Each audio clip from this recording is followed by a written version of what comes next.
രാഹുൽ മാങ്കൂട്ടത്തിലിനെ നിയമസഭയിലെത്തിച്ചതിൽ അമർഷം തുടർന്ന് പ്രതിപക്ഷ നേതാവ് വി ഡി സതീശൻ. തന്നെ കാണാനെത്തിയ യൂത്ത് കോൺഗ്രസ് തിരുവനന്തപുരം ജില്ലാ പ്രസിഡന്റ് നേമം ഷജീറിനെ വി ഡി സതീശൻ അവഗണിച്ചു. നിയമസഭയിലേക്ക് രാഹുലിനൊപ്പം വന്നത് ഷജീറായിരുന്നു. രാഹുൽ മാങ്കൂട്ടത്തിൽ ഇനി സഭയിൽ എത്തരുതെന്ന് കെ മുരളീധരൻ 24-നോട് പറഞ്ഞു.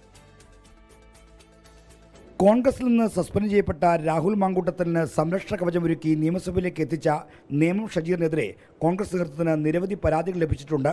ഈ സാഹചര്യത്തിലാണ് നേമം ഷജീർ പ്രതിപക്ഷ നേതാവിനെ കാണാനെത്തിയത്. നിയമസഭയിലെ പ്രതിപക്ഷ നേതാവിൻ്റെ ഓഫീസിലെത്തിയ ഷജീറിനെ കാണാൻ വി ഡി സതീശൻ കൂട്ടാക്കിയില്ല. മുറിയിലെത്തി കാണാൻ ശ്രമിച്ച ഷജീറിനെ പൂർണ്ണമായും അവഗണിച്ച സതീശൻ മുഖം പോലും കൊടുക്കാൻ തയ്യാറായില്ല.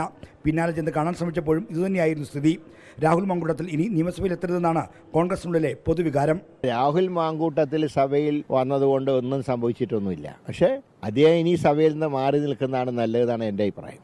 രാഹുൽ മാങ്കൂട്ടത്തിൽ ഇനി സഭയിലേക്ക് എത്തില്ലെന്നാണ് കോൺഗ്രസ് നേതാക്കൾ നൽകുന്ന വിവരം. ആദ്യ ദിവസം സഭയിലെത്തിയിരുന്നില്ലെങ്കിൽ ഹാജരാകാതിരിക്കുന്നതിന് അപേക്ഷ നൽകേണ്ടി വരുമായിരുന്നുവെന്നാണ് നേതാക്കളുടെ ന്യായീകരണം. 24 തിരുവനന്തപുരം. ലോകത്തെവിടെയായാലും ഏത് സമയത്തും 24 വാർത്തകളും ഓഗ്മെന്റഡ് റിയാലിറ്റി പാക്കേജുകളും എക്സ്പ്ലെയിനറുകളും വിശദമായി കാണാൻ ഞങ്ങളുടെ യൂട്യൂബ് ചാനൽ നിങ്ങൾക്ക് സബ്സ്ക്രൈബ് ചെയ്യാം.